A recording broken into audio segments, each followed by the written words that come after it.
piracy incidents have been tracked on the Gulf of Guinea for more than a decade. What do the statistics say?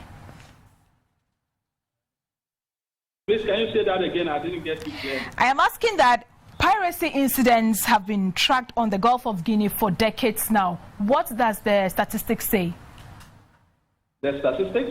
Yes, sir.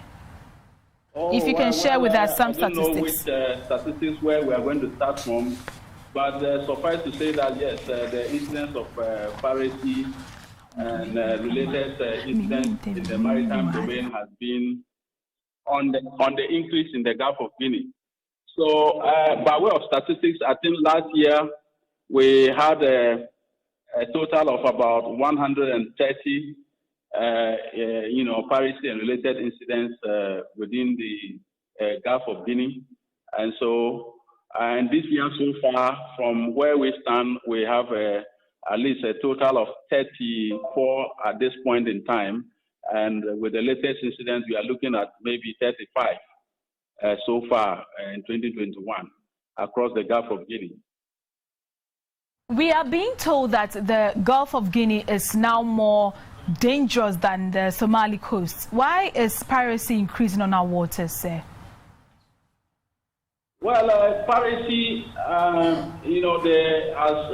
any transnational organized crime, has a lot of underlying causes. Of course, we have the root causes. Most of the piracy incidents we're having within the region are driven by, loss of livelihoods within coastal communities, poverty, unemployment, environmental degradation, especially from the epicenter of the piracy problem within the Niger Delta area, and of course, largely driven by poor governance and law enforcement are some of the secondary causes of the piracy in the Gulf of Guinea. Very well said. But we know that there have been security upgrades to counter the effects of piracy with the cooperation of security forces in the region, yet the problem persists. Why is that so, sir? Well, like I said, piracy, the maritime domain, the nature and of the maritime domain is such that it's a seamless environment. Seamless, I mean, it's not like land where you have you can put physical barriers to try and limit movement of people or activities.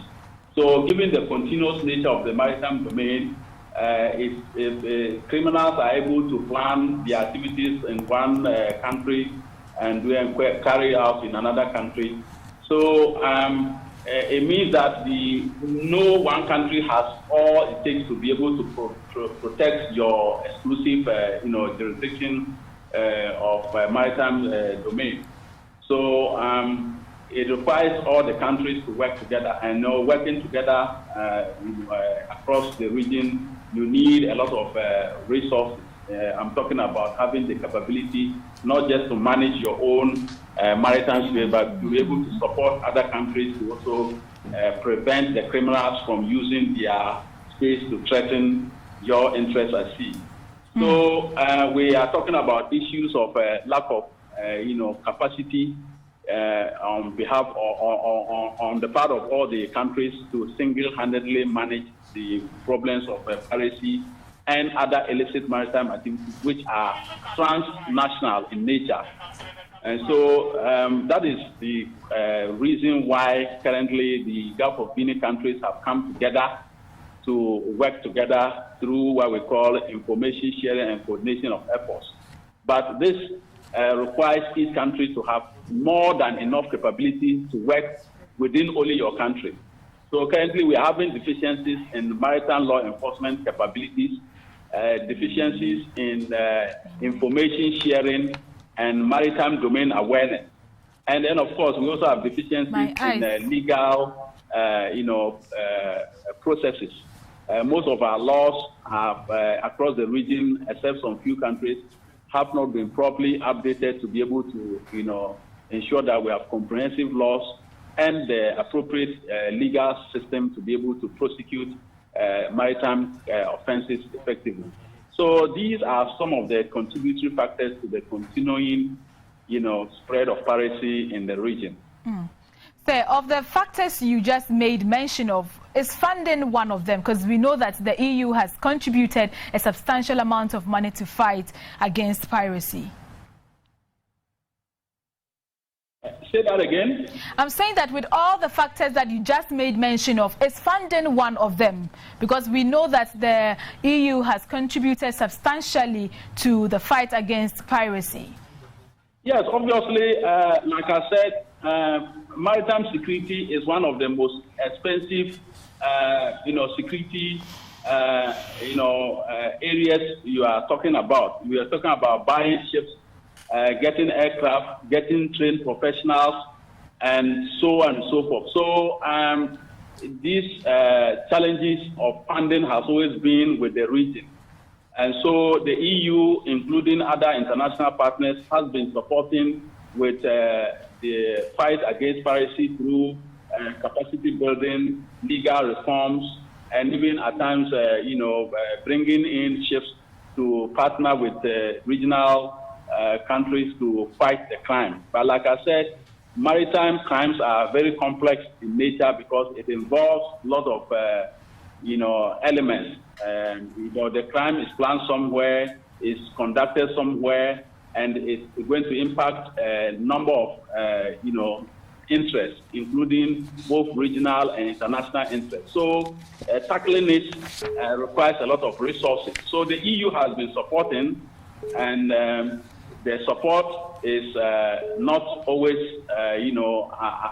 adequate to the extent that the regional countries want it. So, but they are also doing their best, and the regional countries are also doing their best. But it will take some time before we are able to bring the issue of piracy and other maritime crimes to an acceptable level and maybe eventually eliminate the threats.